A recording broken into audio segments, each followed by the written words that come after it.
لله ما في السماوات وما في الأرض وإن تبدوا ما في أنفسكم أو تخفوه يحاسبكم به الله فيغفر لمن يشاء ويعذب من يشاء والله على كل شيء قدير.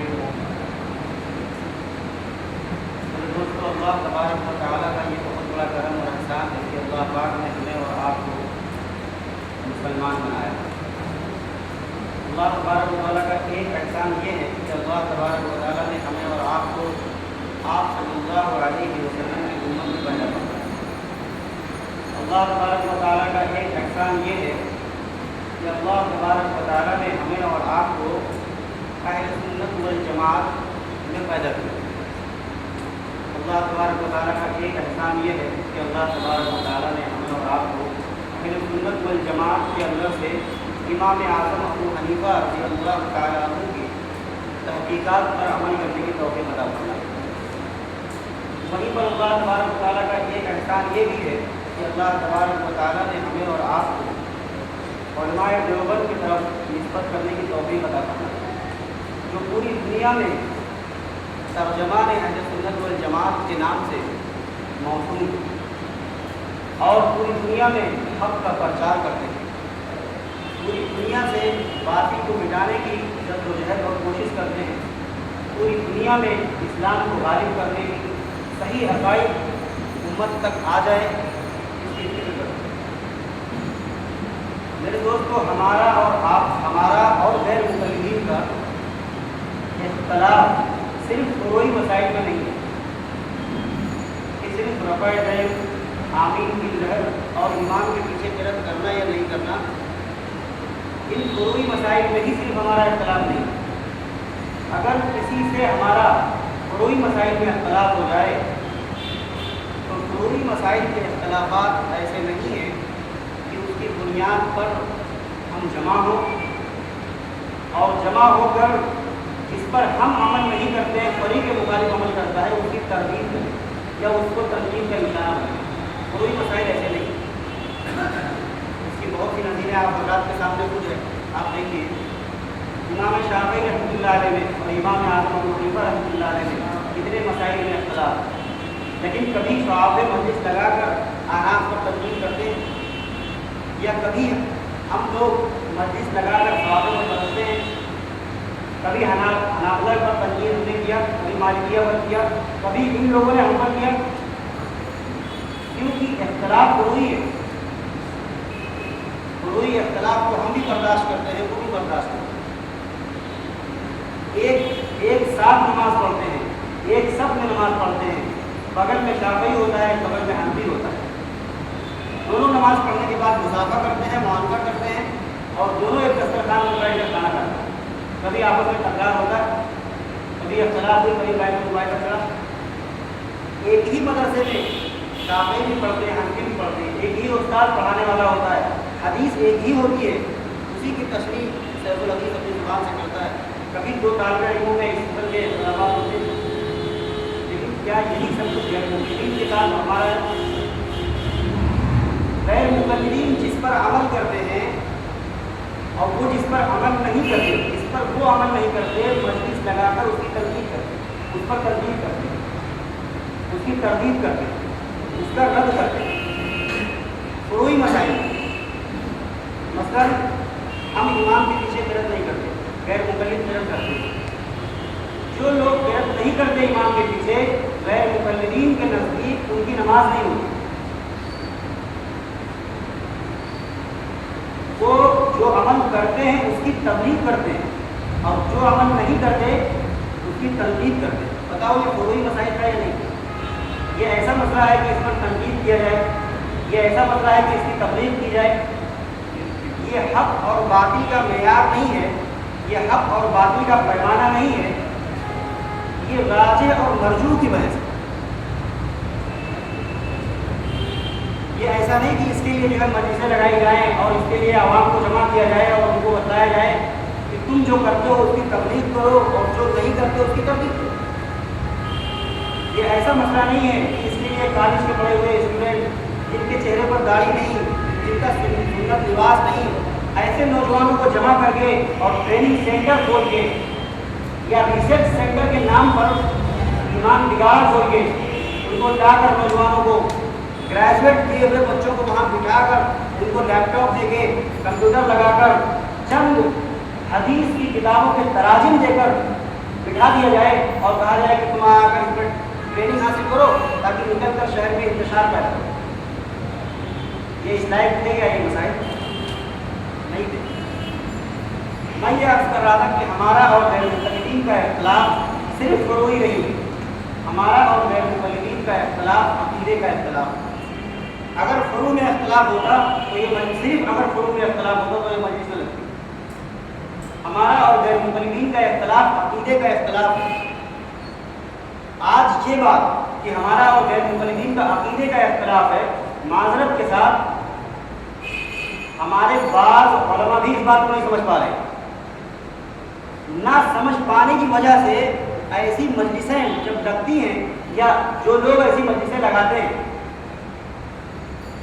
وہ سمجھتے ہیں کہ ہمارا اور غیر مقلدین کا اختلاف صرف فروعی ہے، عقیدے کا اختلاف نہیں، اس لیے وہ ایسی مجلسوں میں وقت نکال کر عالم ہونا مناسب نہیں سمجھتے.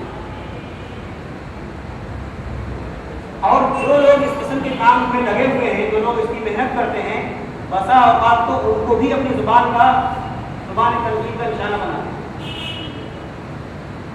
تو ہمیں اور آپ کو یہ سمجھنا ہے کہ ہمارا اور غیر مقلدین کا عقیدے کا اختلاف ہے یا نہیں. اگر یہ بات سمجھ میں آ جائے کہ ہمارا اور غیر مقلدین کا عقیدے کا اختلاف ہے تو ہم جتنے بھی یہاں بیٹھے ہوئے ہیں ہماری یہ فکر ہونی چاہیے اور ہماری یہ کوشش ہونی چاہیے کہ صحیح عقیدے پر غیر مقلدین بھی آ جائے. ہمارا اور غیر مقلدین کا عقیدے کا اختلاف ختم ہو جائے. کوشش کرنی چاہیے نہیں. ہم اہل سنت والجماعت کا اللہ تبارک و تعالیٰ کے بارے میں کیا عقیدہ ہے؟ یہی عقیدہ ہے نا کہ اللہ تبارک و تعالیٰ ہر جگہ ہے. کیسے ہے اس میں بحث نہیں کرنا ہے. اس میں بحث کرنا کہ اللہ تبارک و تعالیٰ ہر جگہ کیسے ہے، اس میں بحث کرنا امام مالک رحمۃ اللہ علیہ نے کدھر لکھا ہے. لیکن یہ ماننا کہ اللہ تبارک و تعالیٰ ہر جگہ ہے، یہ عقیدہ رکھنا چاہیے. کیا یہی عقیدہ غیر مقلدین کا بھی ہے؟ غیر مقلدین کا عقیدہ یہ ہے کہ اللہ تبارک و تعالیٰ صرف عرش پر ہے، اس کے علاوہ اور کہیں نہیں. بتائیے یہ عقیدے کا اختلاف ہے یا احکام کا اختلاف ہے؟ عمل میں اختلاف ہے یا عقیدے میں اختلاف ہو رہا ہے؟ عقیدے میں اختلاف ہو رہا ہے نا. اور کہتے ہیں کہ اللہ تبارک و تعالیٰ عرش پر بیٹھا ہوا ہے، اور یہ کہتے ہیں کہ اللہ تبارک و تعالیٰ عرش سے جب اترتا ہے تو جیسے کرسی خالی ہو جاتی ہے ایسے عرش خالی ہو جاتا ہے. یہ درست ہے عقیدہ؟ آپ دیکھیے وہ عبارت پڑھتا ہوں.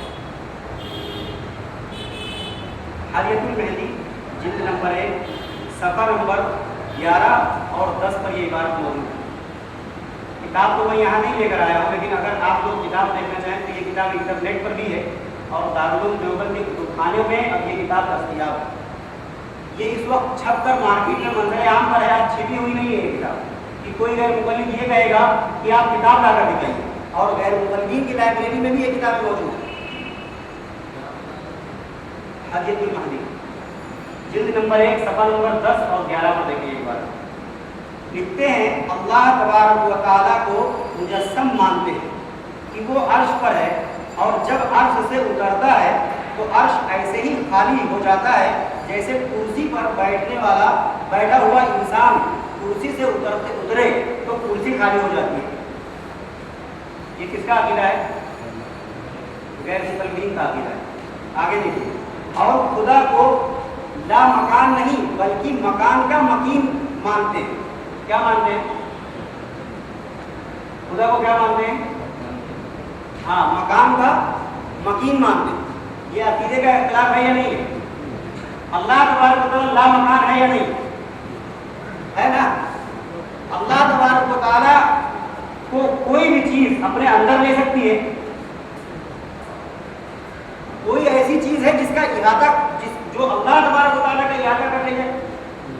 جس کے اندر اللہ تبارک و تعالیٰ سما جائے، یہ عقیدہ درست ہے غیر مقلدین کا؟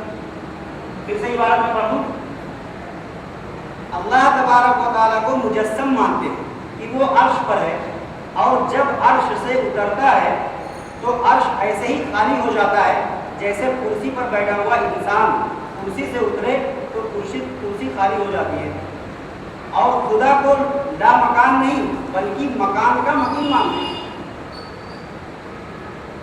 ایک بات سمجھیں آپ، غیر مقلدین کے عقیدے کے مطابق جیسا کہ انہوں نے لے جا کر اللہ تبارک و تعالیٰ کو عرش پر بٹھا دیا ہے، اگر غیر مقلدین کا یہ عقیدہ صحیح مان بھی لیا جائے تو غیر مقلدین کے عقیدے کے مطابق اللہ تبارک و تعالیٰ کبھی عرش پر نہیں ہوتا۔ کیسے؟ حدیث میں آتا ہے کہ اللہ تبارک و تعالیٰ تہجد کے وقت پہلے آسمان پر ہے ہی نہیں ہے حدیث میں۔ تو جب اللہ تبارک و تعالیٰ پہلے آسمان پر آتے ہیں تو عرش خالی رہتا ہے نا، اور اس پوری دنیا میں ہمیشہ کہیں نہ کہیں تہجد کا وقت رہتا ہے کہ نہیں رہتا ہے؟ ابھی ہم لوگ یہاں بیٹھے ہوئے ہمارے وہاں تہجد کا وقت نہیں ہے، لیکن اسی دنیا میں کسی نہ کسی ملک میں کسی نہ کسی علاقے میں تہجد کا وقت ہے یا نہیں؟ تو غیر مقلدین کے عقیدے کے مطابق اللہ تبارک و تعالیٰ کبھی عرش پہ نہیں ہوتا ہے، عرش خالی پڑا رہتا ہے، تو پھر اس عقیدے کا فائدہ کیا ہوگا؟ خیر، میں یہ بتا رہا تھا کہ ہمارا اور غیر مقلدین کا عقیدے کا اختلاف، بات سمجھ گئے؟ اس میں بحث کرنا، اللہ کی ذات میں غور و فکر کرنا، یہ غلط بات ہے۔ اللہ کی بنائی ہوئی مخلوق قدرت پر، اللہ کی قدرت پر غور و فکر کرنا چاہیے، لیکن انہوں نے غور و فکر کس پہ کیا؟ اور اللہ تبارک و تعالیٰ کو کہاں لے آئے؟ عرش پر لے آئے، اور یہ کہا کہ صرف عرش ہی پر اللہ تبارک و تعالیٰ ہے، جبکہ ان کے عقیدے کے مطابق اگر دیکھا جائے تو عرش بالکل خالی پڑا رہتا ہے، کبھی اللہ تبارک و تعالیٰ عرش پر نہیں ہوتا۔ اور ہمارا عقیدہ کیا ہے کہ اللہ تبارک و تعالیٰ ہر جگہ ہے، تو بتاؤ ہر جگہ میں وہ عرش ہے یا نہیں ہے؟ ہر جگہ میں وہ فرش ہے یا نہیں ہے؟ ہر جگہ میں پہلا آسمان ہے یا نہیں ہے؟ اللہ تبارک و تعالیٰ چاہے تہجد کے وقت پہلے آسمان پر آئے، چاہے عرش پر رہے، چاہے فرش پر رہے، ہمارا یہ عقیدہ ہے کہ اللہ تبارک و تعالیٰ ہر جگہ ہے، تو ہر جگہ میں جتنی چیزیں تم شمار کرواؤ گے وہ سب داخل ہے، اور جب تم نے صرف عرش میں محدود کر دیا تو ہر جگہ تو خالی ہو گیا۔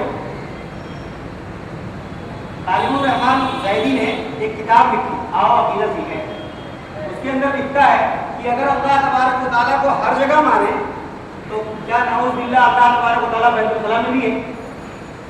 یہ دیکھیے اللہ تبارک و تعالیٰ کی ذات میں عقیدے میں قیاس کر رہا ہے، اور عقیدے میں قیاس کرنا باطل ہے۔ قیاس سے عقیدہ ثابت نہیں ہوتا ہے، عقیدے کے لیے کیا چاہیے؟ نص چاہیے، ایسی نص چاہیے کہ جس میں کسی اور معنی کا احتمال بھی نہ ہو، اسی سے عقیدہ ثابت ہوتا ہے نا؟ اور یہ کیا کر رہا ہے؟ قیاس کرتا ہے، اور ویسے کیا کہتے ہیں کہ ہم قیاس کو نہیں مانتے، لیکن قیاس کیا تو کس نے کیا؟ اللہ تبارک و تعالیٰ نے۔ اچھا، اس کا اگر جواب بھی دے دیں ہم کہ ٹھیک ہے، وہ کہتے ہیں کہ اگر اللہ تبارک و تعالیٰ کو ہر جگہ مان لیں تو پھر بیت الخلاء میں ماننا پڑے گا، اور جب بیت الخلاء میں اللہ تبارک و تعالیٰ کو مانیں گے تو اللہ تبارک و تعالیٰ کے شان میں گستاخی ہوگی۔ تو ہم کہتے ہیں کہ سنو میری بات، تم حافظ قرآن ہو، کسی غیر مسلم کو آپ پکڑے اس سے آپ کہیں آپ حافظ قرآن ہیں، وہ ہوگا تو کہے گا میں حافظ قرآن ہوں، عام طور پر تو ہوتے نہیں ہیں۔ اگر ہو بھی جائے تو کہیں گے، کیا وہ کہے گا کہ ہم اس کو چند صورتیں یاد ہیں؟ تو آپ اس سے پوچھیں کہ آپ بیت الخلاء جاتے ہیں؟ تو کہے گا ہاں جاتے ہیں۔ تو جاتے ہیں، جو قرآن کا حصہ آپ کے سینے میں ہے اس کو نکال کر باہر رکھ کر جاتے ہیں یا اس کو لے کے جاتے ہیں؟ اگر لے کر جاتے ہیں تو مطلب قرآن پاک کی توہین ہو رہی نہیں ہو رہی؟ تو جانتے ہو آپ کو کیا کہے گا؟ وہ کہے گا میرے سینے میں قرآن پاک محفوظ ہے، سمجھ رہے ہیں؟ تو آپ جانتے ہو کیا کہیں گے؟ آپ یہ کہیں گے کہ محفوظ وہی ہوتا ہے جو موجود ہوتا ہے، جو موجود ہی نہ ہو محفوظ کیسے ہوگا؟ ہے نا؟ تو یہ موجود تمہارے سینے میں ہے، اس کو لے کر ہی آپ جاتے ہیں۔ تو وہ کہے گا نہیں نہیں، قرآن پاک جسم سے پاک تو آپ کیا کہیں گے کہ اللہ تبارک و تعالیٰ ہر جگہ جسم سے پاک ہو. سمجھ رہے ہیں؟ یہ میں اس لیے بتا رہا ہوں کہ ہمارے نوجوانوں کو جو غیر مختلف پکڑتے ہیں تو ایسی باتیں سمجھاتے ہیں. تو بیچارہ وہ سمجھتا ہے کہ واقعی اگر اللہ تبارک و تعالیٰ کو ہم ہر جگہ مانیں تو بیت الخلاء میں ماننا پڑے گا. سمجھ رہے ہیں؟ اچھا کچھ چیزیں ایسی ہیں جن کا عام حالات میں زبان پر اس کا لانا مناسب نہیں ہے، لیکن اللہ تبارک و تعالیٰ ان تمام چیزوں کا خالق ہے. اس کو انفرادیت میں نہیں گنوایا جاتا. انسان کے بے ادب ہونے کی دلیل ہوتی ہے جب وہ انفرادیت میں گنوائے. مثلا ہم کہتے ہیں کہ اللہ تبارک و تعالیٰ تمام مخلوق کا خالق ہے کہ نہیں ہے؟ اب کوئی صاحب لے کر بیٹھ گئے، بتاؤ کتے کا بھی اللہ تبارک و تعالیٰ خالق ہے، سور کا بھی خالق ہے، تو یہ اس کی بے ادب ہونے کی دلیل ہوتی ہے. کل کا جب ہم نے اقرار کر لیا تو وہ جس کو تم شمار کروا رہے ہو وہ چیزیں ہیں یا نہیں، آ گیا نہیں آ گیا، ان چیزوں کا خالق ہو گیا نہیں ہو گیا اللہ تبارک و تعالیٰ؟ ہو گیا نا. میں یہ بتا رہا تھا کہ ہمارا اور غیر مخالفین کا اختلاف کس کا ہے؟ عقیدے کا اختلاف ہے. عقیدے کا. اسی طریقے سے آپ دیکھیے ہم اہل سنت والجماعت علماء دیوبند کا عقیدہ یہ ہے کہ اللہ تبارک و تعالیٰ کے علاوہ کسی اور مخلوق سے ہم مدد نہیں مانگ سکتے ہیں. مدد ہم اگر یہ کہیں کہ یا اجمیری رحمۃ اللہ علیہ ہماری مدد کر دو تو کیا ہوگا؟ یہ ہو جائے گا نہیں ہو جائے گا؟ اور اگر یہ عقیدہ رکھا جائے تو غلط ہوگا یا نہیں ہوگا؟ اب دیکھیے غیر مقلدین کے معمولی درجے کے نہیں، غیر مقلدین کے سرگنا صدیق حسن خان بھوپالی صاحب کیا لکھتے ہیں وہ دیکھیے گا. یہ جو بات آپ نے کہی ہے کہ عرش پر اللہ تعالیٰ مکین ہے، کون سی کتاب بتائی؟ اچھا حدیث المہدی. دیکھیے حدیث المہدی جلد نمبر 1 صفحہ نمبر 10 اور 11 اس کی لکھی ہوئی ہے. حدیث المہدی تو لکھی ہوئی ہے اپنا وحید الزما صاحب کی ہے. یہ تو مدلل ہے. وحید الزما صاحب حیدرآباد. تو مدلل تو نہیں ہے کتاب. کوئی حدیث حدیث نہیں ہے. کوئی حدیث لاؤ نا اس کے مقابلے. حدیث سے بات ثابت ہونی چاہیے نا. یہ اردو کی عبارت سے کوئی حدیث ثابت ہے نا. یہ غیر مخلدین کے مسلک کی بہت معتبر کتاب ہے. سمجھ رہے ہیں؟ اور غیر مخلدین کے اس کو جو ہے جامعہ سلفیہ بنارس سے اس کتاب کو شائع کی گئی ہے. آپ سنیں پہلے میری بات. جامعہ سلفیہ بنارس سے اس کتاب کو شائع کی گئی ہے.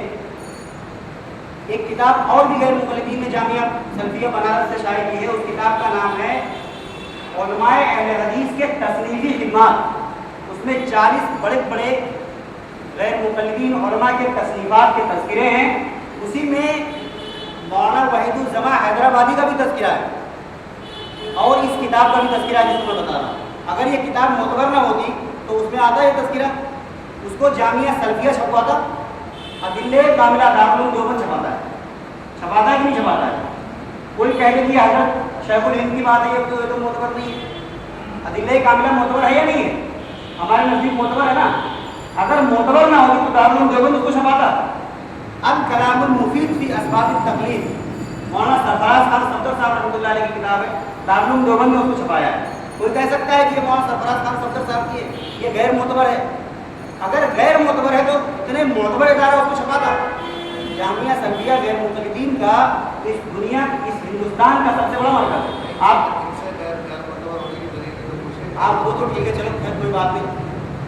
وہ اس لیے کہہ رہے ہیں کہ وہ یہ سمجھتے ہوں گے کہ جب ہم غیر مقلدین کے سامنے یہ بات پیش کرتے ہوں گے تو غیر مقلدین کہتے ہوں گے کہ یہ ہماری غیر معتبر کتاب ہے. ہم یہ کہتے ہیں کہ جب غیر مقلد کہے کہ یہ غیر معتبر کتاب ہے تو اس سے آپ کہو کہ آپ نے فضائل اعمال کے خلاف کتاب لکھی ہے نہیں لکھی ہے نہیں لکھی ہے؟ غیر مقلدین لکھی ہے نا. بائشتی زیور کے خلاف لکھی ہے نہیں لکھی ہے؟ ایک کتاب حدیث المہدی کے خلاف بھی لکھی. اور وہی باتیں جو عبارات جن عبارات کو فضائل اعمال سے کاٹ چھانٹ کر تم نے پیش کیا ہے اور جو منطق وہاں پگاری ہے آپ نے جو معنی پہنایا ہے اپنی عبارت میں وہ اس اصل عبارت کا ویسے ہی ذرا اس کے خلاف ایک کتاب لکھ کر بنوا دو تو ہم سمجھ جائیں کہ یہ غیر معتبر کتاب ہے. کریں گے کبھی غیر مقلد ایسا؟ یہ کتاب جانتے ہو کتنی پہلے لکھی گئی ہے؟ یہ انگریزوں کے دور کے بالکل قریب یہ کتاب لکھی گئی ہے اور آج تک کسی غیر مقلد نے تحریری طور پر اس کا ثبوت نہیں دیا کہ یہ غیر مقلد ہے. نہ ادارے نے نہ جمعیت اہل حدیث نے اور نہ جمعیت اہل حدیث کے چند سرگنا علماء نے اور نہ کسی ایک پر نے. ہاں جب عوام کے سامنے یہ بات آئی تو کہیں گے یہ غیر معتبر ہے. جانتے ہو کیا ہوتا ہے؟ مثلا غیر مقلدین سے آپ بات کریں, غیر مقلد عالم کی کوئی بات آپ اس کے سامنے پیش کر دیں کہ تمہارے فلاں عالم نے یہ لکھا ہے, تو جانتے ہو غیر مقلد کیا کہے گا؟ وہ کہے گا ہم اس کو نہیں مانتے. وہ کیا کہے گا؟ ہم وحید الزما کو نہیں مانتے, ہم حیدرآبادی کو نہیں مانتے. آپ کے سوال کا اصل یہ جواب ہی نہیں ہوا.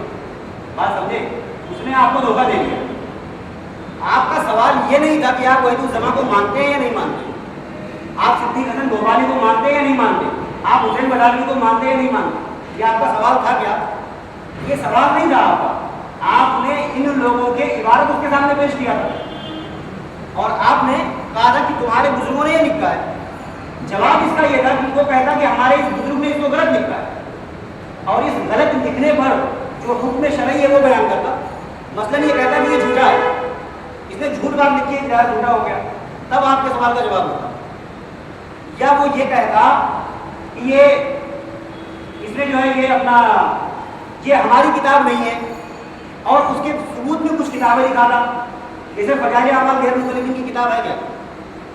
نہیں ہے نا. بہشتی زیور غیر مقلدین کی کتاب ہے کیا؟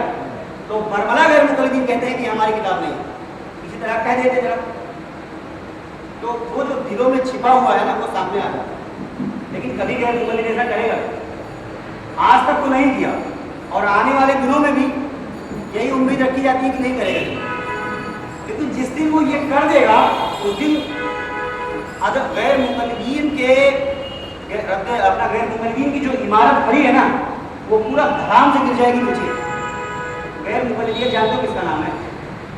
غیر مقلدیت قرآن اور صحیح حدیث پر عمل کا قطعاً نام نہیں ہے. غیر مقلدیت نام ہے اپنے جو بزرگ ہیں ان بزرگوں نے ایک نظریات کی تشکیل کی, ایک مسلک کی بنیاد ڈالی, اسی مسلک پر یا صرف اسی مسلک پر عمل کرنے کا نام غیر مقلدیت اور اس کو نام خوبصورت یہ دیا گیا کہ ہم قرآن اور صحیح حدیث پر عمل کرتے ہیں. آپ اٹھا کر غیر مقلدین کی کتابیں دیکھ لیں. مثلا آپ مولانا عبد الرحمن مبارک پوری کی تحفۃ الحوزی دیکھ لیں, بالکل صحیح حدیث آئے گی تو فوراً کہہ دیں گے کہ یہ حدیث صحیح ہے. اور ان کے مسلک میں موضوع حدیث آئے گی وہ فوراً کہیں گے یہ صحیح ہے. تحفۃ الحوزی سے ایک مثال آپ کو دیتا ہوں. محرم میں 10 محرم کو 10 محرم کے لیے کہا جاتا ہے, 9 محرم کے لیے کہ دسترخوان وسیع کرنا چاہیے, ہے نا. ہم کہتے ہیں کہ یہ بزرگوں کا قول ہے, اگر کوئی کر لے تو ٹھیک ہے, نہ کرے تو کوئی بات نہیں. مولانا عبد الرحمن مبارک پوری تحفۃ الحوزی میں لکھتے ہیں کہ یہ اللہ کے رسول صلی اللہ علیہ وسلم کی حدیث ہے اور یہ حدیث جس کو انہوں نے کہا ہے نا یہ موضوع ہے اور اس پر غیر مقلدین عمل کرتے ہیں. تو کیونکہ ان کے عمل کی باری آ گئی اس لیے یہ موضوع بھی.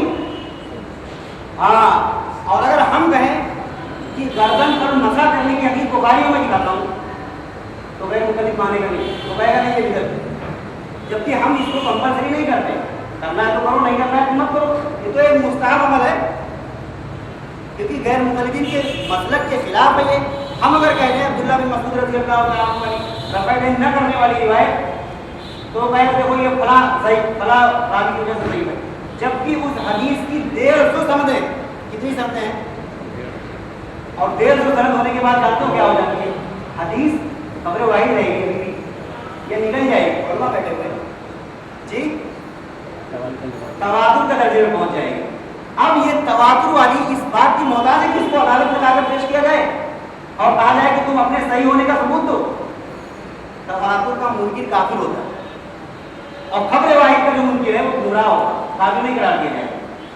لیکن کس قدر عوام کو دھوکہ دیتے ہیں. خیر, یہ تو آپ کے اشارہ کرنے کی باتیں ضروری طور پر آ گئی. میں یہ عرض کر رہا تھا کہ ہمارا اور غیر مقلدین کا اختلاف کس کا ہے؟ عقیدے کا اختلاف. اسی طریقے سے دیکھیے نواب صدیق حسن خان صاحب بھوپالی کیا لکھتے ہیں. وہ لکھتے ہیں قبلہ دے مدد کعبہ امام ابن قیم مدد قاضی زوقانی. اس سے مدد مانگ رہے ہیں ابن قیم سے. اور کس سے مدد مانگیں؟ قاضی شوکانی سے. اگر فضائل اعمال میں کوئی عبارت ایسی مل جائے جس کا تعلق الہام سے ہو، جس کا تعلق کشف و کرامات سے ہو، تو وہ ان کے نزدیک جانتے ہو کیا ہو جائے گا؟ اور جماعتی جانتے ہو ان کے نزدیک کیا ہو جائیں گے؟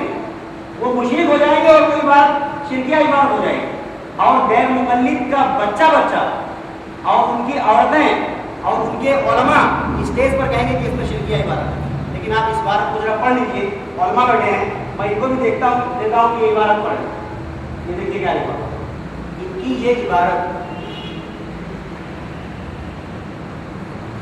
کی یہ عبارت آپ کو حدیث المہدی میں بھی مل جائے گی. اور اس کے علاوہ ان کی ایک کتاب ہے تاج المکلب، اس میں یہ عبارت تاج المکلب بھی ملتا ہے، وہاں دیکھیں. یہاں اصل میں کتاب کا حوالہ پڑ گیا ہے، جلد نمبر وغیرہ نہیں دیا گیا ہے، اس لیے میں بتا رہا ہوں. تو آپ نے اس لیے سمجھا کہ ہمارا اور غیر مقلدین کا اختلاف عقیدے کا اختلاف، اس لیے یہ مجلس لگی ہے. میں صرف یہ بتانا چاہ رہا تھا بھی ہمارا موضوع اس وقت ہمارا اور غیر مقلدین کا عقیدے کا اختلاف بیان کرنا نہیں ہے. میں یہاں بیٹھا ہوں اہل سنت والجماعت کے اصول بیان کرنے کے لیے، لیکن یہ کیونکہ یہ بات آپ کے ذہن میں رہے کہ ہم بیٹھے کیوں ہیں. ورنہ عام طور پر لوگوں کے ذہن میں ہوتا ہے کیا فروعی مسائل کو چھیڑنا، کیا غیر مقلدین پر مجلس لگانا. اسی طریقے سے آپ کو بتاتا ہوں بہت مشہور بات، آپ نے دیکھا ہوگا محمد جوناگڑھی کی ایک کتاب ہے جوناگڑھیال، نام سنا ہے؟ جوناگڑھیال کتاب کا نام نہیں ہے، طریقۂ محمدی، کیا نام ہے اس کتاب کا؟ صفحہ نمبر 81 اٹھا کر دیکھ لیں، اگر مرتبہ بدل جائے گا تو صفحہ بدل سکتا ہے. اس میں لکھتے ہیں کہ تم کہتے ہو کہ امام ائمہ اربعہ کے اقوال ہمارے لیے حجت ہیں، ہمارے لیے تو رسول پاک صلی اللہ علیہ وسلم بھی اگر اپنی طرف سے کوئی بات کہیں بغیر قرآن پاک کے آیت کے دلیل کے تو وہ بھی حجت نہیں. یہ عقیدہ کیسا ہے؟ کہاں لکھا ہوا ہے؟ طریقۂ محمدی، محمد جوناگڑھی کی کتاب صفحہ نمبر 81 پر، کہ تم کہتے ہو کہ ائمہ اربعہ کے اقوال، اللہ کے رسول صلی اللہ علیہ وسلم بھی اگر قرآن پاک کے آیت کے علاوہ سے اپنی طرف سے کوئی بات کہیں تو ہمارے نزدیک وہ بھی. بتاؤ یہ عقیدے کا اختلاف ہے یا نہیں ہے نا؟ یہ عقیدہ ان کا کہاں تک صحیح ہے؟ میں یہ کہتا ہوں کہ انہی قسم کی عبارات کو پڑھ کر منکرین حدیث نے اپنا ٹولہ اسی چیز سے الگ کر لیا. آپ سمجھ رہے ہیں؟ منکرین حدیث کو اس عبارت سے سہارا ملے گا نہیں ملے گا؟ ملے گا نا. یہی وجہ ہے کہ آج تک ہمارے وہاں ایک مفتی صاحب مفتی عبد الرحمان صاحب مفتی اعظم مہاراشٹر ہے، ان کا یہ چیلنج ہے پورے غیر مقلدین کو. مہاراشٹر انہوں نے اس بات کا چیلنج کیا ہے کہ آج تک کوئی غیر مقلد ایک ایسا منکرین حدیث لے آئے جو ڈائریکٹ حنفی سے یعنی مقلد سے منکرین حدیث بنا. پہلے وہ غیر مقلد بنتا ہے، پھر اس کے بعد منکرین حدیث بنتا ہے، پھر اس کے بعد وہ ناموں کے بیچ بتاتے ہیں. بولتے دیکھو فلاں منکرین حدیث ہے، یہ پہلے غیر مقلد تھا، فلاں منکرین حدیث ہے، یہ پہلے غیر مقلد تھا، فلاں منکرین حدیث ہے، یہ پہلے غیر مقلد تھا. تو غیر مقلدیت گمراہی کی پہلی سیڑھی، اس کے بعد آدمی سرکنا شروع ہوتا ہے کہ وہ کہاں جا کر گرے اس کا اندازہ نہیں ہوتا ہے. اور یہ صرف میں نہیں کہہ رہا ہوں، غیر مقلدین کے سرگنا مولانا حسین بٹالوی صاحب نے لکھا ہے اس کتاب اس عبارت کو لکھا ہے کہ 25 سال کے تجربے کے بعد یہ بات سامنے آئی کہ جو لوگ مطلقاً تقلید کو ترک کر دیتے ہیں وہ فرقہ ذات میں گمراہ فرقوں میں شمار ہو جاتے ہیں. ان میں سے بعض لوگ کلم کلا عیسائی ہو جاتے ہیں اور کچھ اس میں سے ایسے ہوتے ہیں جو قادیانی ہو جاتے ہیں. وہ پوری بات پڑھ کے آپ کو سنا دیتا ہوں.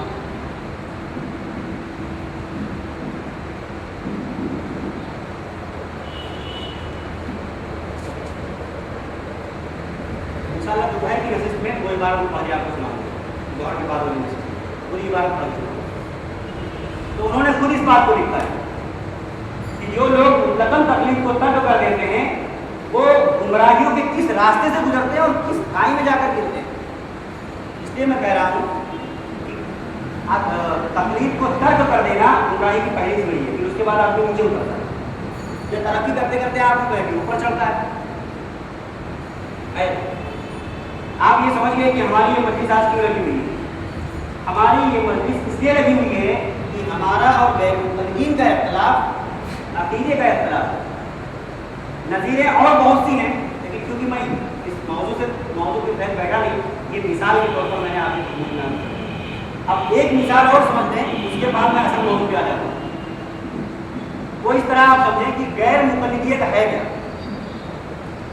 جس طرح اس زمین میں دو طرح کا پانی موجود ہے. ایک پانی ظاہری طور پر موجود ہے جو ہر ایک کو نظر آتا ہے، تالاب کا پانی ہے، ڈیم کا پانی ہے، ندی کا پانی ہے، سمندر کا پانی ہے. موجود ہے، یہ ہم لوگوں کو نظر آتا کہ نہیں آتا؟ ہر ایک کو نظر آتا ہے. اسی دنیا میں، اسی زمین میں، جس زمین کے جس خطے پر ظاہر پانی سے انسانی ضرورت پوری نہیں ہوتی، وہاں پوشیدہ پانی کی تلاش ہوتی یا نہیں ہوتی؟ زمین کی تہ میں، پہاڑوں کی تہ میں چھپا ہوا پانی ہوتا ہے یا نہیں ہوتا ہے؟ ہوتا ہے نا.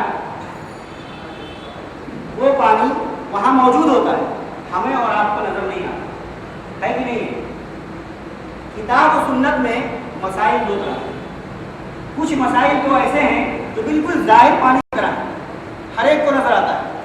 5 وقت کی نماز پڑھنا، رمضان شریف کے روزے رکھنا، چوری نہیں کرنا، زنا نہیں کرنا، شراب نہیں پینا، غیبت نہیں کرنا. اسی قسم کے بہت سے مسائل ہیں جو بالکل واضح طور پر ہیں. اس میں کسی کا اختلاف نہیں ہے، اس میں کوئی اجتہاد نہیں کرتا ہے، اس میں کوئی کسی کی تکلیف نہیں کرتا. کیوں بھائی کرتا ہے؟ نہیں کرتا. کیوں؟ کیونکہ یہ بالکل ظاہر پانی کی طرح ہے، یہ بالکل ہر ایک کے سامنے ہے. لیکن کچھ مسائل کتاب و سنت میں موجود تو ہیں، لیکن ہر ایک کو نظر نہیں آتا. آتا کیا؟ آیت اور روایات کی تہ میں مسائل چھپے ہوئے ہیں، ہر ایک کی رسائی وہاں تک نہیں ہے. کیوں بھائی؟ ہے براہ راست ہر شخص کتاب و سنت کے تہ میں چھپے ہوئے جو مسائل ہیں ان کو نکال سکتا ہے وہاں سے؟ نہیں نکال سکتا. اب آپ سمجھیے کہ جو پوشیدہ پانی ہے، زمین کے جس خطے پر پانی ظاہری طور پر موجود نہیں ہے، تو پوشیدہ پانی کی جو تلاش ہے وہ ہم میں سے ہر شخص کرتا ہے یا کوئی کرتا ہے؟ ہم میں سے پوشیدہ جو پانی ہے اس کی تلاش ہر کوئی کرتا ہے یا کوئی کرتا ہے؟ کوئی کرتا ہے. کوئی کیوں کرتا ہے اور ہم کیوں نہیں کرتے؟ یعنی سارے لوگ کیوں نہیں کرتے؟ ہم میں اور اس میں کیا فرق ہوتا ہے؟ جبکہ وہ بھی انسان ہوتا ہے، وہ بھی 2 پیر والا ہوتا ہے، 2 آنکھ والا ہوتا ہے، 2 ہاتھ والا ہوتا ہے. فرق صرف یہ ہوتا ہے کہ اس جگہ وہ اہل ہوتا ہے اور ہم نہ اہل ہوتے ہیں. وہ اس جگہ مستری ہوتا ہے کہ نہیں ہوتا ہے زمین کھود کر پانی نکالنے کے لیے، لیکن ہم کیا مستری ہوتے ہیں.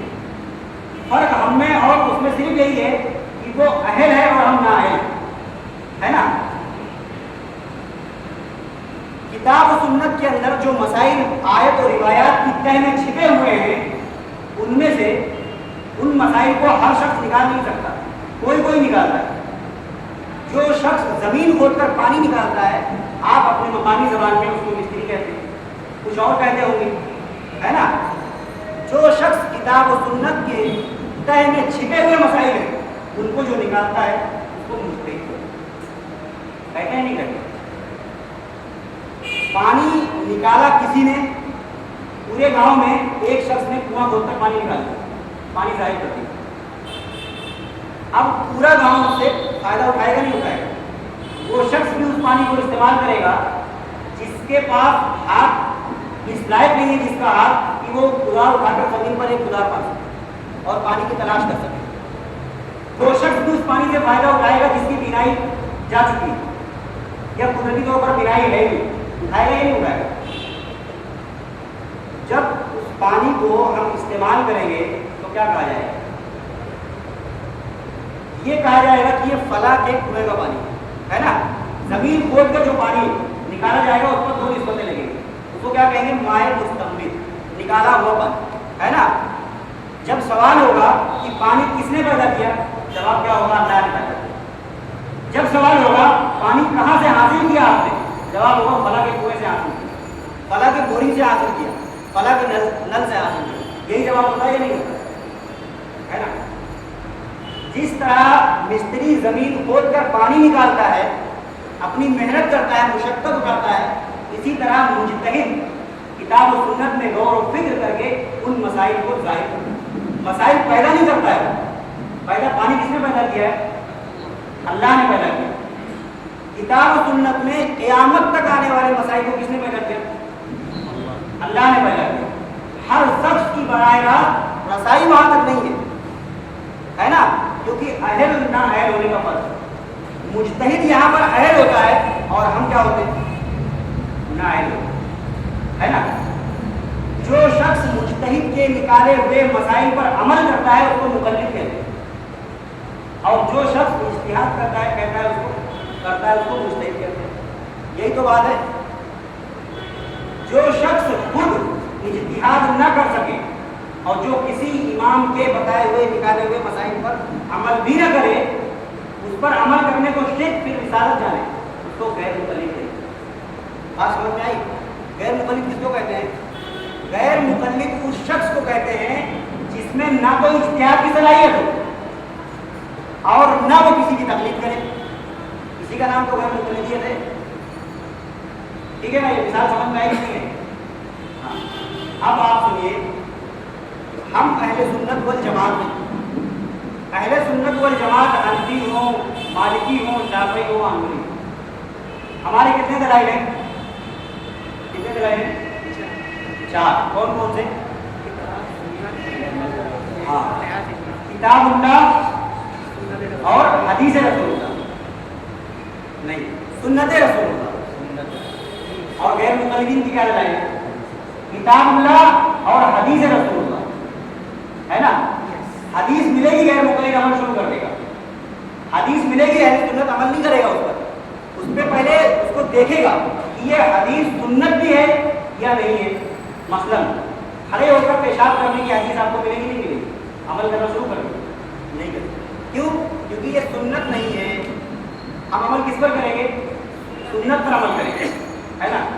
مفتی سعید صاحب معلومی بیان کر رہے تھے ممبئی میں، تو کہا کہ میں لندن میں تھا، لندن میں ایک صاحب مسجد کے اندر ایک بخاری شریف پڑھ رہے تھے، اس میں یہ حدیث آ گئی کہ آپ صلی اللہ علیہ وسلم نے کھڑے ہو کر بسم اللہ فرمایا، تو وہ صاحب کہنے لگے کہ یہی سنت ہے۔ ایک صاحب وہاں بیٹھے ہوئے تھے، انہوں نے کہا کہ حضرت پھر عورتوں کے لیے بھی یہی سنت ہوگا یا پھر عورتوں کے لیے سنت الگ ہے؟ تو انہوں نے کہا کہ نہیں، عورتوں کا طریقہ الگ ہے۔ تو کہا کہ دیکھو پتہ چل گیا نا کہ مرد اور عورت کے طریقے میں فرق ہوتا ہے، تو نماز میں یہ فرق کیوں نہیں ماننا چاہیے نا بھائی۔ غیر مقلد مرد ہماری مسجدوں میں آ کر بغیر ٹوپی کی نماز پڑھتے نہیں پڑھتے، غیر مقلد عورتیں کیوں نہیں پڑھتی ننگے سر نماز؟ ان کو بھی پڑھنا چاہیے نا۔ پتہ چلا کہ فرق ہے۔ اگر آدمی بغیر ٹوپی کی نماز پڑھنے کا نماز ہو جائے گی اور اگر عورت نماز نہیں، فرق ہے یا نہیں؟ خیر، اہل سنت والجماعت کے چار دلائل، ان چار دلائل کے تحت ہم دین کو کامل اور مکمل مانتے ہیں۔ ان دلائل کے اندر سے کوئی ایک بھی دلیل کا انکار کر دے تو وہ جانتے ہو کیا ہوگا؟ وہ الہادی فرقہ کہلائے گا۔ ان چار دلائل کے باہر سے کوئی دلائل لائے تو وہ بدعتی فرقہ کہلائے گا۔ آپ اس کو اس طرح سمجھیں کہ دین ایک درخت ہے، مثال کے طور پر دین ایک درخت ہے، اس درخت کو دو طرح کے کیڑے نقصان پہنچاتے ہیں۔ ایک کیڑا تو وہ ہوتا ہے جو اس پودے کے جڑ کو کاٹتا ہے اور اس کو کمزور کرتا ہے۔ اگر جڑ کٹ جائے تو کبھی یہ درخت ہرا بھرا ہو سکتا ہے، کبھی ہرا بھرا نہیں ہو سکتا۔ اس کی بنیاد اگر ہل جائے اور بنیاد میں فرق آ جائے تو عمارت کبھی بھی کھڑی نہیں ہو سکتی۔ کبھی بھی ایسے درخت میں پھل نہیں لگتے جس کی بنیاد کمزور ہو، اس کی جڑ کمزور ہو، اس کی جڑ کو کوئی نقصان نہیں۔ اس درخت کے اوپر ایک اور کیڑا حملہ آور ہوتا ہے، وہ کیا کرتا ہے؟ وہ اس کے پتیوں کو کھا جاتا ہے، وہ اس کے پھل کو کھا جاتا ہے، پھول کو کھا جاتا ہے۔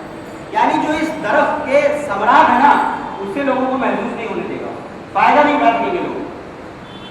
جو کیڑا جڑ کو کاٹتا ہے اس کو غیر مقلد کہتے ہیں، اور جو کیڑا پھل کو، پتوں کو اور پھول کو نقصان پہنچاتا ہے اس کو بدعت کہتے ہیں۔ سمجھ گئے؟ الہاد اور بدعت میں یہ فرق آپ سمجھیں کہ الہادی وہ کہلاتا ہے جو ثابت شدہ اصولوں کا انکار کرے، بدعتی وہ کہلاتا ہے جو شادی شدہ اصولوں سے باہر سے کلائی جائے. یہی فرق ہے دونوں. ہم کہتے ہیں اہل سنت والجماعت کے نزدیک 4 دلائل کتاب اللہ، سنت رسول اللہ، اجماع امت، قیاس مجتہد. غیر مصنف کہتے ہیں اللہ تبارک و تعالیٰ نے اہل حدیث کو 2 ہاتھ دیا، ایک میں قرآن ہے دوسرے میں حدیث ہے، نہ تیسرا ہاتھ ہے تیسرا کوئی چیز ہے. ایسا نعرہ آپ لوگوں نے سنا نہیں تھا. ایک بکواسی مولوی ہے جرجی سراجی اس کا نام، وہ ایسی بکواس کرتا ہے. ایم پی میں ایک جگہ سوسر ہے، وہاں یہ گیا تقریر کرنے کے لیے. 3 دن اس نے تقریر کیا اور یہی سارے فارمولے وہاں چھوڑ کر آیا کہ اللہ تبارک و تعالیٰ نے اہل حدیث کو 2 پیر دیے ہیں، ایک قرآن کی طرف چلتا ہے دوسرا حدیث کی طرف چلتا ہے.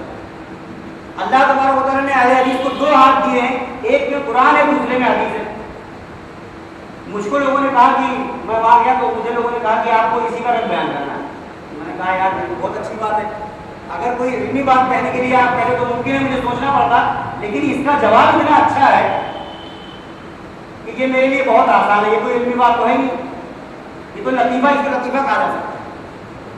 میں نے بیٹھتے ہوئے کہا کہ دیکھو آپ لوگوں نے ایسے دیکھے ہوں گے نا کہ کسی کے ایک ہی ہاتھ ہوتا ہے اور کسی کے ایک ہی پیر ہوتا ہے، اور ایسا انسان بھی دیکھا ہوگا کہ کسی کے دونوں ہاتھ نہ ہو اور کسی کے دونوں پیر بھی نہ ہو. جس غیر مقلد کا ایک ہاتھ نہیں ہے، یا تو اس کے پاس قرآن نہیں ہے یا تو حدیث نہیں ہے نا. دلیل صحیح ہوا. جس غیر مقلد کے پاس ایک پیر نہیں ہے تو وہ قرآن کی طرف نہیں چلے گا یا حدیث کی طرف نہیں چلے گا.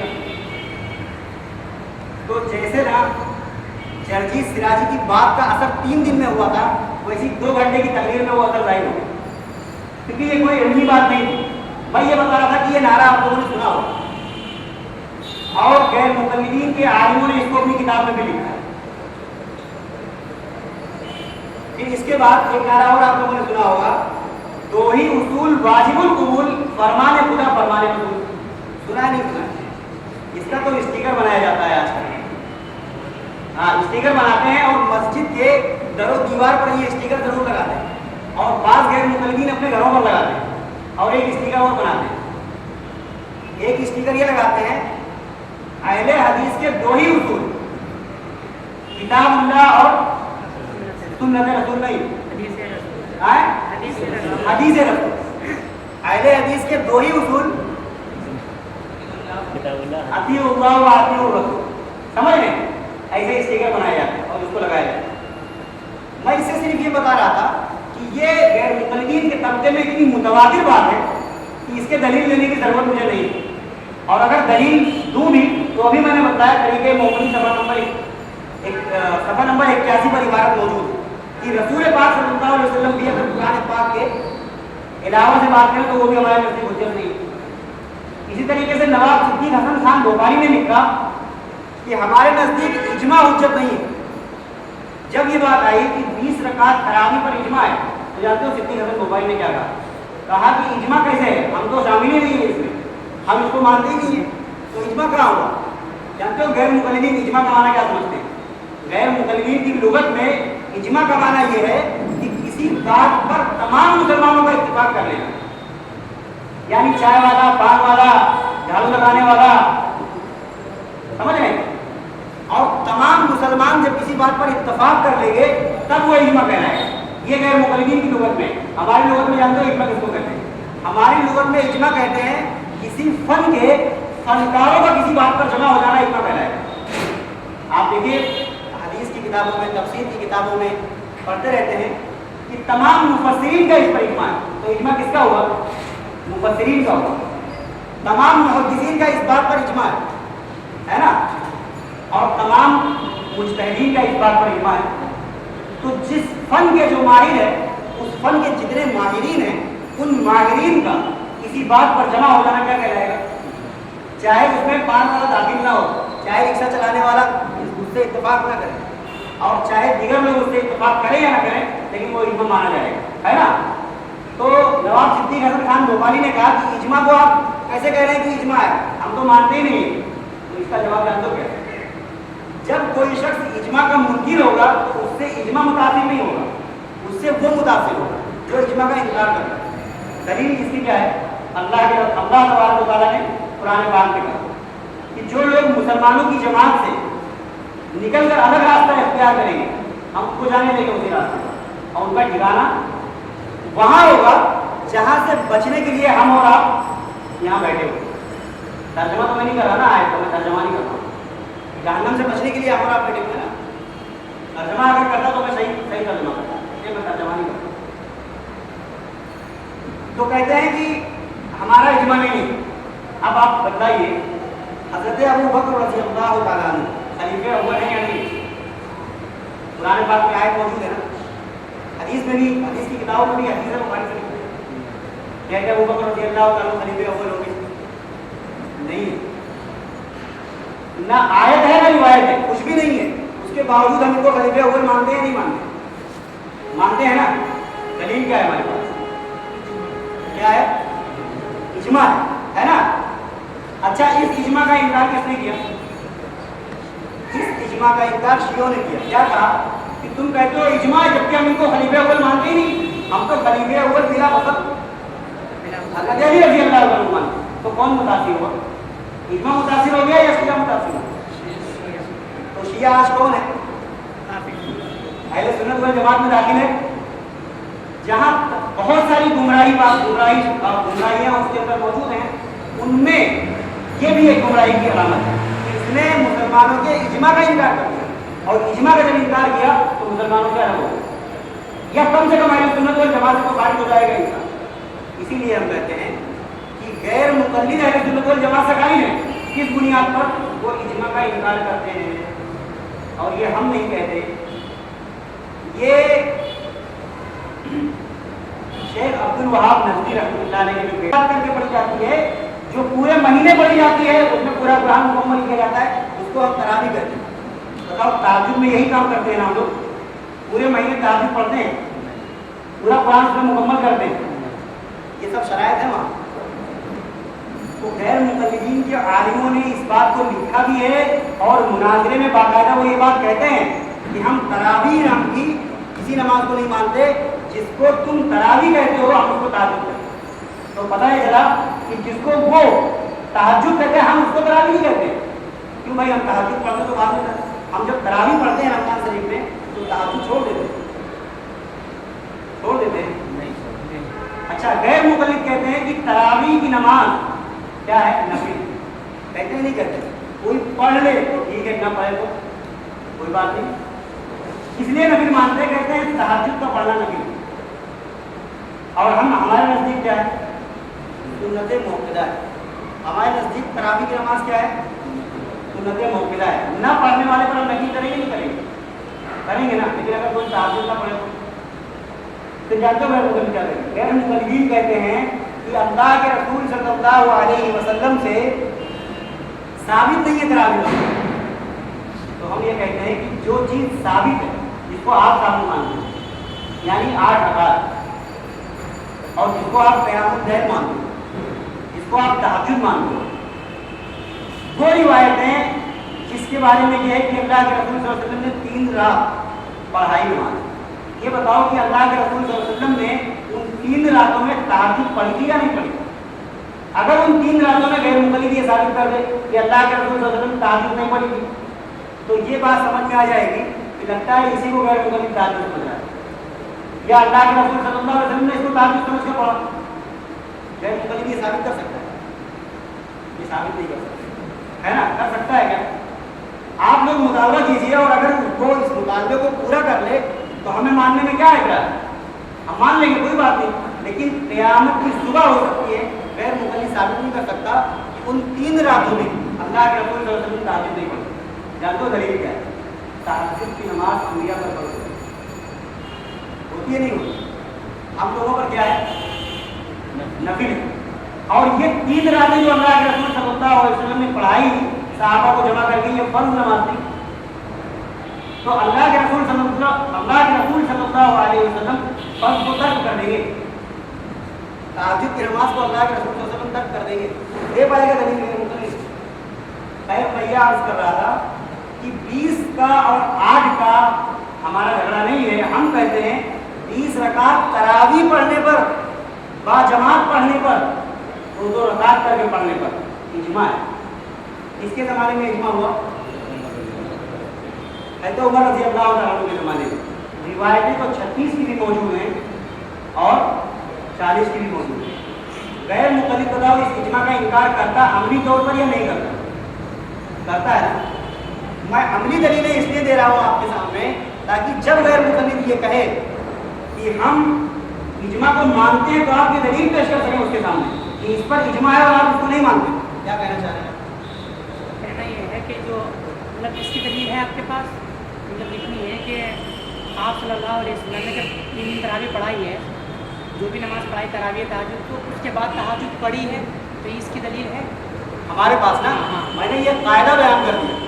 سنیے, ہم سے یہ مطالبہ ہو سکتا ہے کہ آپ کے پاس دلیل ہے, اسی لیے میں نے یہ قاعدہ بیان کر دیا کہ انبیاء پر آپ صلی اللہ علیہ وسلم پر تہجد کی نماز فرض اور فرض نماز اللہ کے رسول صلی اللہ علیہ وسلم ترک کر دیں گے.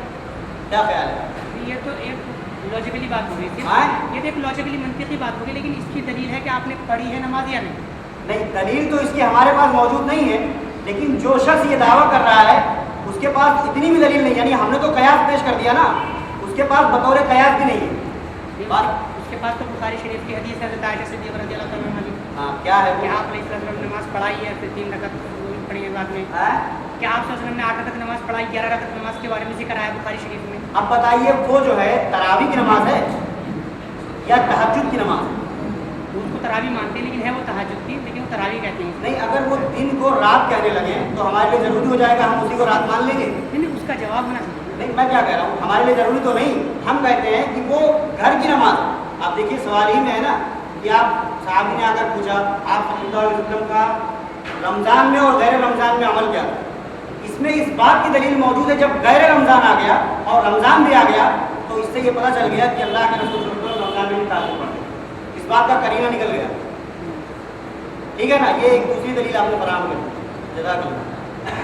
ایک تو میں نے یہ دلیل پیش کیا کہ تہجد کی نماز کیونکہ آپ صلی اللہ علیہ وسلم پر فرض تھی, اس لیے یہ کہنا کہ آپ صلی اللہ علیہ وسلم نے ان 3 راتوں میں نماز نہیں پڑھی اصول کے خلاف ہو جائے گا. یعنی یہ کہنا پڑے گا کہ اللہ کے رسول صلی اللہ علیہ وسلم نے فرض نماز کو ترک کر دیا. یا اگر یہ کہیں کہ یہ 3 راتیں جو آپ صلی اللہ علیہ وسلم نے پڑھائی تو یہ فرض تو تھی نہیں, ہے نا, اس کے فرض ہونے کی دلیل ہونی چاہیے. پھر ایک قاعدہ جو آپ کے ذریعے معلوم پڑا کہ رمضان اور غیر رمضان, بلکہ آپ کیا وہ تو حدیث نہیں ہے کہ رمضان اور غیر رمضان کا یہ معمول تھا. تو جب رمضان اور غیر رمضان شامل ہے تو رمضان سے 3 راتوں کو نکال کیسے سکتے؟ تو 3 راتیں بھی تو رمضان ہی میں ہے نا. پتہ چلا کہ اللہ کے رسول صلی اللہ علیہ وسلم سے. اچھا, اب اگر غیر مختلف کہیں کہ یہ آپ قیاس کر رہے ہیں تو ہم کہیں گے بھائی آپ اسی طرح قیاس ہی سے ثابت کر دو.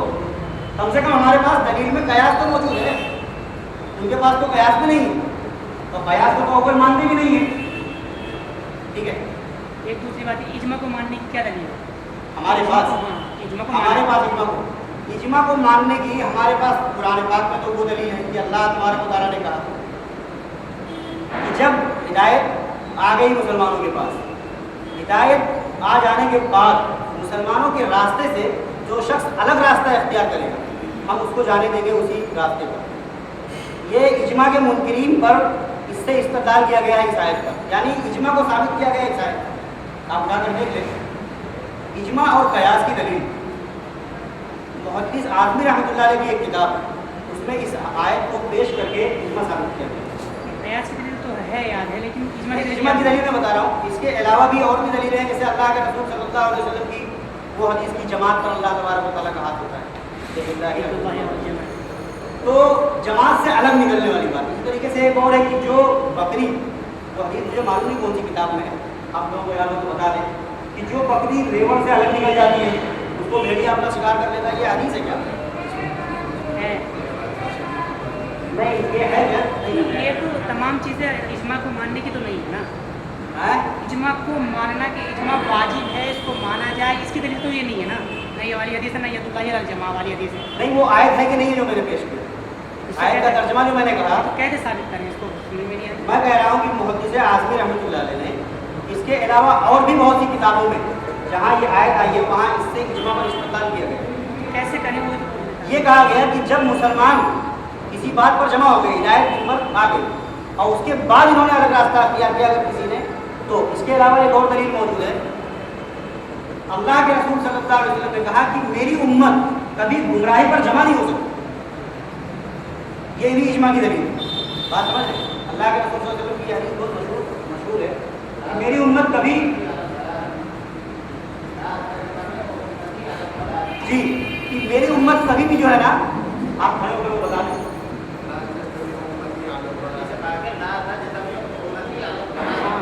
کہ اب میری امت کبھی بھی گمراہی پر جمع نہیں ہو سکتی، تو جس پر جمع ہو جائے گی وہ گمراہی نہیں ہوگی نا، وہ تو ہدایت ہی ہو جائے گی۔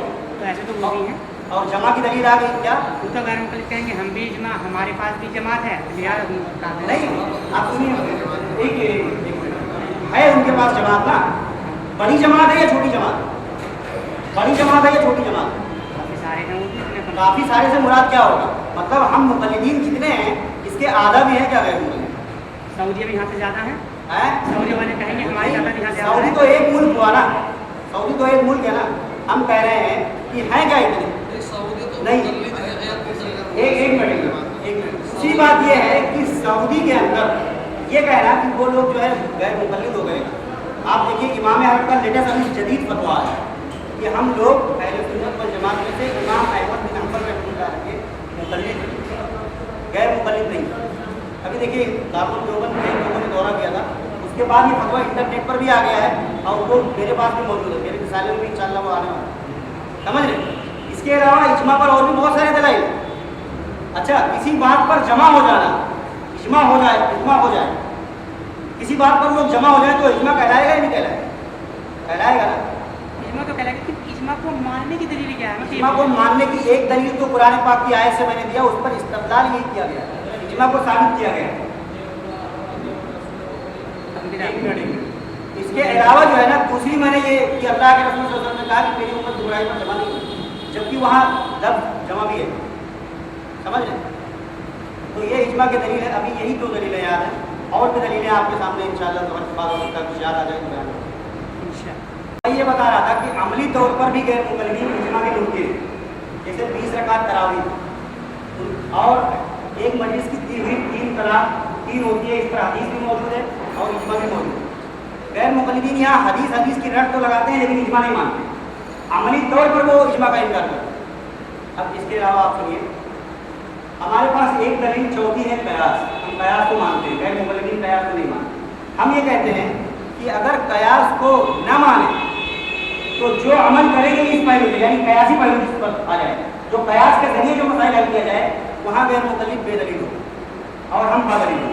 اس کی ایک دو مثالیں آپ کو، مثلا گائے کا حلال ہونا ثابت ہے نا نص سے، گائے حلال ہے، اس کا دودھ استعمال ہم کرتے ہیں، گائے کا حلال ہونا نص سے ثابت ہے، لیکن بھینس کا حلال ہونا نص سے ثابت ہے؟ ثابت نہیں۔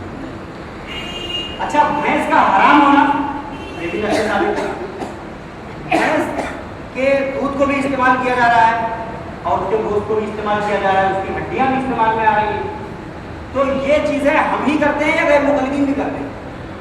غیر مقلدین کرتے ہیں۔ ہمارے پاس کیا دلیل ہے اس کی؟ ہمارے پاس دلیل یہ ہے، مجتہد یہ کرتا ہے کہ وہ دیکھتا ہے کہ نصوص میں، نص میں جس چیز کا تذکرہ ہے، نص میں جس چیز کا تذکرہ نہیں ہے، اگر وہی علت اس میں پائی جائے گی تو وہی حکم اس پر لگا دیا جائے گا۔ اس کو ہم کہتے ہیں اجتہاد اور قیاس کرنا، ہے نا؟ قیاس اور اجتہاد دونوں ایک ہی چیز ہے، بس ناموں کا خالی فرق ہے نا؟ قیاس اور اجتہاد دونوں ایک ہی چیز ہے، خالی ناموں کا فرق ہے۔ تو ہم یہاں پر بھینس کو حلال مانیں گے بے دلیل یا با دلیل؟ با دلیل۔ لیکن غیر مقلد کیا با دلیل ہو کر مانے گا یا بے دلیل ہو کر مانے گا؟ بے دلیل ہو کر مانے گا۔ میں بھی بتاؤں آپ کو، ممرا میں، بمبئی کے اندر ممرا میں ابھی جو بقرہ عید کیا اس میں ایک بڑا سا پوسٹر غیر مقلدین نے نکالا، اور نکالنے کے بعد بقرہ عید سے 8 دن پہلے اس کو پورے شہر میں لگوا دیا اور لکھا اس پہ کہ جانتے ہو کیا؟ لکھا کہ بھینس کی قربانی جائز نہیں ہے، اور اس کے علاوہ لکھا کہ کھسی کی قربانی جائز ہے۔ یہ پوسٹر خوب پھیلا دیا۔ اس کے بعد ہم لوگوں نے فوری طور پر ایک بڑا پوسٹر بنایا اور بڑا پوسٹر بنوا کر اس کو بمبئی کے تقریباً 60% علاقوں میں ہم نے لگوا دیا۔ جب وہ ہمارا جب پوسٹر لگا تو صرف 2 دن باقی رہ گئی، جب وہ لگا تو جو غیر مقلدین کے ذمہ دار علماء تھے ان لوگوں نے جن لوگوں نے پوسٹر لگوایا تھا ان کو پکڑا اور اس کے بعد کہا کہ تم نے یہ کیا کیا. تو وہ غیر مقلد دوسرے فرقے سے اصل تعلق رکھتے تھے, وہ تھے جماعت المسلمین والے جنہوں نے یہ پوسٹر لگایا اور جنہوں نے آ کر پکڑا وہ تھے جمعیت اہل حدیث والے. تو انہوں نے کہا کہ تم نے یہ کیا کیا, اس کو تم فوری طور پر سارے پوسٹر نکلواؤ. ان کو راتوں رات آدمی تنخواہ دے کر, یعنی ان کو مزدوری دے کر آدمی رکھنا پڑا سارے پوسٹر کو پاڑنے کے لیے. خیر میں یہ بتا رہا تھا کہ جہاں ہم بھینس کی قربانی کرتے ہیں بادلیل, اور غیر مقلد بھی کرتا ہے بے دلیل کرتا ہے. ہم یہ کہتے ہیں کہ دین بادلیل ہے, بے دلیل نہیں ہے, اور جو بے دلیل ہو وہ دین نہیں ہے. تو دین کا یہ حصہ غیر مقلدین اس پر عمل کرتے ہیں. بتائیے یہ دین کہلائے گا غیر مقلدین کی نظر میں یا بددینی کہلائے گا ان کے دلیل کی روز ہے نا. مجتہدین نے اس بات میں غور و فکر کیا کہ گائے کے اندر ایسی کون سی علت ہے, وہ علت بھینس کے اندر انہوں نے تلاش, تو ان کو گائے کے اندر ایک علت ملی جگالی کرنا, وہی بات بھینس کے اندر مل گئی تو انہوں نے وہی حکم اس میں نافذ کیا. بذریعہ قیاس یہ مسئلہ حل ہوا, نہ کہ صراحت کے ساتھ یہ مسئلہ حل ہوا, نہ کہ حدیث اور قرآن سے یہ مسئلہ حل ہوا, بلکہ مجتہد کے اجتہاد سے یہ مسئلہ حل ہوا. تو ہم نے مجتہد کو ہم مانتے ہیں یا نہیں مانتے؟ مانتے ہیں نا. مجتہد کے قیاس کو ہم مانتے ہیں, تو ہمارا یہ عمل بادلیل ہے اور غیر مقلد کا یہ عمل بے دلیل ہے. اسی طریقے سے آپ دیکھیے دودھ میں, چھاچھ میں, لسی میں اگر مکھی گر جائے تو حکم آپ کو معلوم ہے کہ ہم اس کو نکال کر ایک بار اور دبا کے نکال کے پھینک دیں گے. لیکن اگر انہی چیزوں میں یا غیر مقلد کوئی لے کر بیٹھا ہو چھاچھ, دودھ, لسی, اس میں مکھی کے بجائے مچھر گر جائے, جگنو گر جائے, یا اسی طریقے سے اور جانور گر جائے, ٹڈی گر جائے, تو وہ غیر مقلد کیا کرے گا؟ کچھ تو کرے گا نا. وہ یا تو اس کو پھینک دے گا, اگر وہ پھینکتا ہے تو اس کے پاس حدیث ہونی چاہیے, پھینکنے کی دلیل ہونی چاہیے نا. اگر اس کو وہ نکال کر پھینک دیتا ہے اور اس چیز کو استعمال کر لیتا ہے تو اس کی بھی حدیث ہونی چاہیے. اگر اس کے ساتھ وہ اس کو استعمال کر لے تو اس کی بھی دلیل ہونی چاہیے. اس کے پاس یہاں پر کوئی دلیل موجود نہیں ہے, یعنی مچھر کے مسئلے پر اس کے پاس دلیل موجود نہیں. لیکن ہمارے پاس دلیل موجود ہے یا نہیں؟ ہمارے پاس دلیل کیا ہے؟ ہمارے پاس دلیل مجتہد کا اجتہاد ہے اور اس کا قیاس ہے, اور قیاس کو ہم دلیل مانتے ہیں. قیاس کے ذریعے سے دین کو ثابت نہیں کیا جاتا ہے, دین کو ظاہر کیا جاتا ہے. قیاس کے ذریعے دین بنتا نہیں ہے, دین صرف ظاہر ہوتا ہے نا. یہی تو ہے. مجتہد جو ہے وہ شریعت ساز نہیں ہے, شریعت دان ہے. اس طرح مستری اپنے اوزار سے زمین کھود کر پانی کو ظاہر کرتا ہے, پانی کو پیدا نہیں کرتا. اس طرح مجتہد اجتہادی اصولوں کے ذریعے, اجتہادی اصولوں کو آپ اوزار کہیں, اجتہادی اصولوں کے ذریعے سے اجتہاد کرتا ہے اور وہ مسائل جو کتاب و سنت میں چھپے ہوئے ہیں ان کو صرف ظاہر کرتا ہے. یہی تو کرتا ہے. اس کو غیر مقلد یہ کہتے ہیں, اس کا جواب چاہ رہا ہوں. غیر مقلد یہ کہتے ہیں کہ ہم بھینس کی قربانی اس لیے نہیں کرتے کہ ان دونوں کی طبیعت الگ ہے. گائے کی اور بھینس کی طبیعت دونوں میں الگ ہے. بھینس کی اور گائے کی طبیعت دونوں کی الگ ہے. طبیعت, ہاں, یعنی کہ اس کی طبیعت حیثیت جو ہے وہ الگ ہے. جیسے گائے پانی کو پسند کر, وہ بھینس جو ہے پانی میں رہنا پسند کرتی ہے, گائے پانی سے ڈرتی ہے. اس طریقے سے اس کے گوشت میں بھی فرق ہے کہ گوشت کا جو ہے گائے کا گوشت الگ ہوتا ہے, بھینس کا گوشت میں جو ہے ذائقہ الگ ہوتا ہے. اس کے دودھ میں بھی فرق ہے, بھینس کا دودھ جو ہے بھاری ہوتا ہے, گائے کا ہلکا ہوتا ہے. یعنی اس طریقے سے بہت سارے فرق بیان کرتے ہیں. اب یہ جو فرق انہوں نے بیان کیا یہ ان کا اپنا قول ہے یا حدیث میں یہ فرق بیان کیا گیا ہے؟ بھائی غیر مقلد کی بات ہم مان کر غیر مقلد کی تقلید کر لیں, امام ابو حنیفہ کی تقلید چھوڑ دیں. کیا کہنا چاہ رہا ہے غیر مقلد؟ ہم کہہ رہے ہیں کہ ہم بھی آپ کے اس بات پر اتفاق کرتے ہیں, ہم بھینس کی قربانی بند کر دیتے ہیں انہی فرقوں کے ساتھ جن فرقوں کو آپ نے بیان کیا ہے. اس فرق کو وجہ سمجھ کر ہم چھوڑ دیتے ہیں. لیکن یہ فرق آپ کا قول ہے یا اللہ کا اور رسول پاک صلی اللہ علیہ وسلم کا فرمان ہے؟ اگر فرمان خدا اور فرمان رسول ہے تو وہ آیت سامنے لائی جائے اور وہ حدیث سامنے لائی جائے, اور اگر نہیں ہے تو پھر بہتر ہے کہ امام ابو حنیفہ, امام احمد بن حنبل اور امام مالک کے قول پر عمل کریں اور غیر مقلد کے قول کو چھوڑ دیں. خوب اچھی طرح یاد رکھو, جب جہاں جہاں غیر مقلد آپ کو امام ابو حنیفہ کی تقلید سے چھڑائے گا, امام شافعی کی تقلید سے چھڑائے گا، امام احمد بن حنبل کی تقلید سے چھڑائے گا، امام مالک کی تقلید سے چھڑائے گا، وہاں آپ کو نہ قرآن پاک کی آیت دکھائے گا اور نہ حدیث دکھا دے گا۔ ان کی تقلید سے ہٹا کر وہ اپنی تحقیق پر لگائے گا، ان کی تقلید سے ہٹا کر وہ اپنی تقلید پر لگائے گا۔ اس تحقیق اور اس تقلید کو نام دے گا قرآن کا اور حدیث، اس سے زیادہ کچھ بھی نہیں۔ آپ تجربہ کر کے دیکھ لیں، ہم جانتے ہو ہم جو ہے تقلید کہاں کرتے ہیں؟ تقلید صرف وہی کرتے ہیں، پوری شریعت میں آپ دیکھیں تقلید دو جگہ کرتے ہیں۔ ایک جگہ آپ دیکھیے مسائل دو طرح کے ہیں، مسائل منصوصہ میں تقلید صرف ایک جگہ ہوتی ہے، علماء بیٹھے ہوئے، اس لیے میں کہہ رہا ہوں ورنہ سراحت کرتا ہوں، انشاءاللہ تھوڑا کے بعد اس کی سراحت بھی آئے گی تو جو غیر عالم حضرات ہے وہ سمجھ جائیں گے۔ منصوصہ مسائل، جو منصوص مسائل منصوصہ جس کو ہم کہتے ہیں، منصوصہ میں مسائل منصوصہ میں تقلید صرف ایک جگہ کرتے ہیں، وہاں تقلید کرتے ہیں جہاں غیر معلوم التقدیم و تاخیر کا مسئلہ آتا ہے نا، کہ وہاں ہمیں معلوم ہی نہیں ہوتا، تو وہاں ہماری مجبوری یہ ہے کہ ہم کسی ایسے شخص کے تحقیق پر عمل کر لیں جو ہمیں یہ بتا دے کہ پہلے کا یہ ہے اور یہ اپنا معاف کرنا غیر معلوم تقدیم و تاخیر کے نہیں، وہاں ہم کرتے ہیں جہاں بظاہر متضاد روایتیں موجود ہیں، وہاں کرتے ہیں جہاں دو روایتیں آپس میں ٹکراتی ہوئی نظر آتی ہیں، وہاں ہم کرتے ہیں۔ وہاں پر یہ مجتہدین جانتے ہو کیا کرتے ہیں؟ یہ مجتہدین یہ دیکھتے ہیں کہ اس میں راجح کون سا ہے اور مرجوح کون سا ہے، جو ان کے نزدیک راجح ہوتا ہے تحقیق سے اس پر یہ خود عمل کرتے ہیں، اور ہم ان کی تحقیق پر ان پر اعتماد کرتے ہوئے اسی پر ہم عمل کرتے ہیں۔ یہ ایک جگہ ہے جہاں تقلید۔ دوسرے مسائل غیر منصوصہ، مسائل غیر منصوصہ جیسے بھینس کا مسئلہ، مچھر کا مسئلہ، وہاں پر ہم تقلید کرتے ہیں۔ اس تقلید کے اندر بھی دو قسمیں پیدا ہو جاتی ہیں، مسائل غیر منصوصہ کی دو قسمیں پیدا ہو جاتی ہیں، ایک اجماعی اور ایک غیر اجماعی۔ مثلا بھینس کی قربانی، بتاؤ اس پر اجماع ہے یا نہیں؟ حنفی، شافعی، مالکی، حنبلی سب کرتے ہیں نہیں کرتے؟ آپ کے دلی شہر میں شافعی نہیں ہوں گے، ہم ممبئی میں رہتے ہیں، ہمارے ممبئی میں اچھی خاصی شافعی کی تعداد موجود ہے۔ اس طریقے سے مالکیوں کا بھی یہ مسئلہ ہے اور حنبلیوں کا بھی یہ مسئلہ ہے، تو ہوا تو اس پر اجتہاد، لیکن کیا ہو گیا؟ اجماع ہو گیا، تو یہ مسئلہ بھی ہمارا اجماع سے حل ہو گیا۔ اسی کی دوسری قسم ہے غیر اجماعی۔ غیر اجماعی میں ہم مجتہد کے اجتہاد پر عمل کرتے ہیں، یعنی وہ مسئلہ نہیں، جب غیر اجماعی کی بات آتی ہے تو غیر مقلدین غیر اجماعی کو لے کر سمجھتے ہیں کہ اختلافی مسائل اس سے مراد نہیں ہوتے، اس سے مراد وہ مسائل ہوتے ہیں جس پر اجماع نہیں ہوتا۔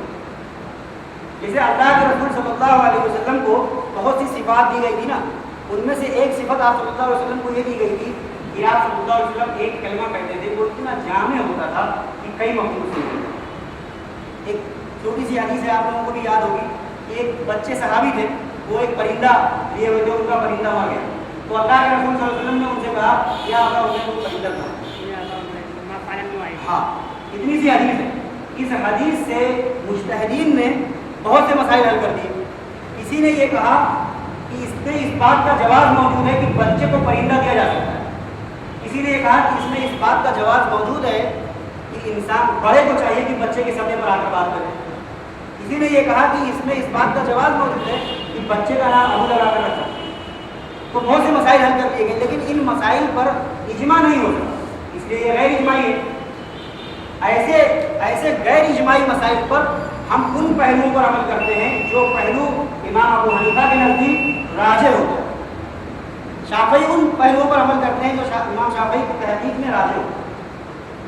ہم جس کو مرجوح قرار دیتے ہیں اس کو باطل قرار نہیں دیتے، یعنی ہم اس کی تردید پہ نہیں اتر جاتے ہیں، اور جس کو ہم راجح قرار دیتے ہیں اس کی تبلیغ پر نہیں اتر جاتے ہیں، اس کی تبلیغ نہیں کرتے۔ مثلا ہمارے وہاں رفع دین نہ کرنا کیا ہے؟ رفع دین نہ کرنا ہمارے وہاں راجح ہے، یہی تو ہے، لیکن مرجوح کی ہم تردید نہیں کرتے۔ اچھا، یہی معاملہ غیر مقلدین کا بھی ہے۔ غیر مقلدین جو نہیں کرتے ہیں اس پر تنقید کرتے ہیں، اور جو کرتے ہیں اس کی تبلیغ کرتے ہیں۔